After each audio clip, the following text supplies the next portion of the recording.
이번에 엘리엇 페이지도 뭐 인터뷰하면서 얘기를 한 걸 보니까 샤워 끝나고 이제 거울 앞에 비친 내 모습을 봤을 때 There I am 이렇게 느낀다는 거죠.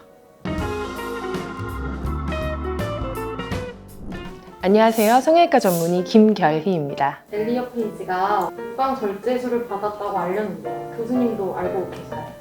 네, 저도 개인적으로 엘리엇 페이지는 굉장히 좋아하는 배우입니다. 소녀 같은 얼굴인데 항상 영화에서 굉장히 강력한 캐릭터 연기를 많이 했던 것 같아요. 2014년도에 레즈비언으로 커밍아웃 했죠. 그리고 현재는 트랜스맨으로 정체하면서 가슴 절제술을 받은 것을 자기 소셜미디어에 올려서 많이 회자가 되고 있는 것 같습니다.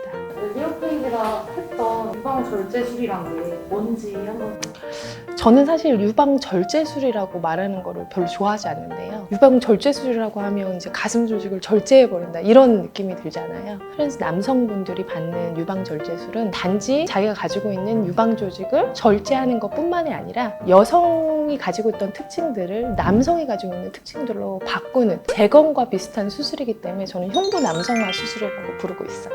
그런데 단지 이 수술은 꼭 트랜스 남성분들만 받는 수술은 아닙니다. 제가 실제로 이 수술을 하면서 보면 트랜스 남성분들도 있고 여성분들 중에서도 이 수술을 받는 경우가 있어요. 운동을 아주 직업으로 삼아서 하시는 분들 같은 경우에는 가슴이 너무 크거나 가슴 때문에 자기가 가지고 있는 퍼포먼스를 다 내지 못하는 경우가 있거든요. 그런 경우에는 가슴 절제술을 받기도 합니다. 제가 사실 4년 전에 미국에서 진료하다가 한국으로 왔을 때 그때만 해도 사실은 이런 트랜스젠더 아니면 성소수자분들을 위한 가슴 절제술을 외과 선생님들이 주로 하셨어요. 제가 얘기한 것처럼 그냥 가슴을 절제해버리고 그냥 플랫 평평하게 만드는 것뿐만 아니라 남성 흉곽의 모양을 다시 만들어준다는 의미에서 이건 성형외과의 영역이거든요. 제가 그때부터 미국에 돌아와서 진료를 하면서 꾸준히 환자분들이 늘고 있습니다.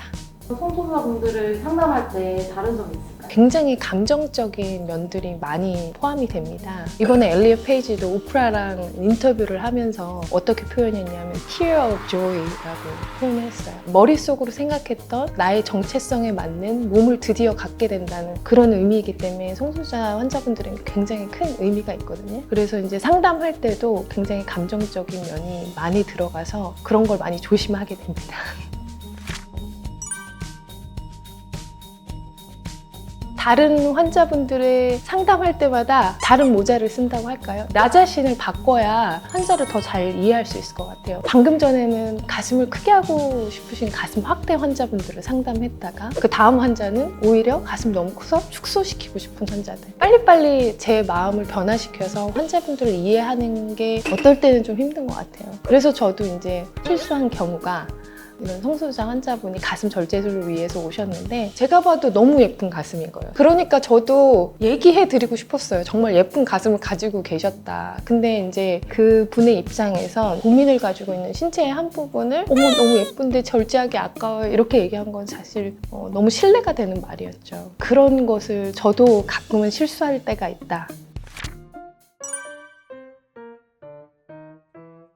아주 다른 영역의 수술이죠. 안젤리나 졸리 같은 경우에는 유방암은 한쪽에 생겼지만 내가 반대편에 또 유방암을 가질 확률이 굉장히 높은데 그걸 항상 걱정하고 이렇게 살아야 될까? 이번에 양쪽을 다 절제하고 양쪽을 다시 재건하자 이런 의미에서 수술을 한 것이고요. 엘리엇 페이지는 그야말로 자신의 성 정체성에 따라 나 자신에 맞는 몸으로 변화시키기 위해 수술하는 가슴 절제술이었던 것입니다. 그럼 실제로 안젤리나 졸리처럼 가슴 절제술을 받으러 오시는 가족성 유방암의 가능성이 굉장히 많거나 아니면 한쪽의 유방암이 발견돼서 양쪽 유방 절제를 생각하시는 분들이겠는데요. 아직까지 우리나라는 그렇지 않은 것 같아요. 제가 미국에 있을 때 가슴 재건 같은 경우는 양측 재건이었거든요. 오히려 반대인 것이 국내에는 단측 재건, 즉 유방암이 있는 쪽만 가슴 절제를 하고 그쪽만 재건을 하는 그런 경우가 굉장히 많습니다. 인식에 좀 차이가 있는 것 같아요.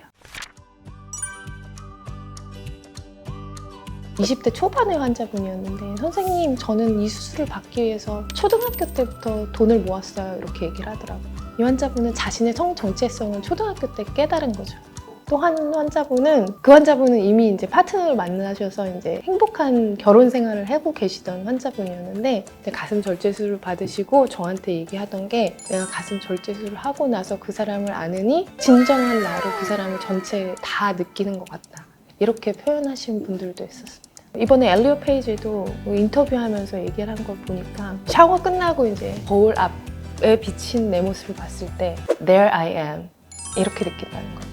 굉장히 감정적인 게 많이 들어가는 수술이고 그래서 의사로서도 굉장히 보람 있는 수술입니다.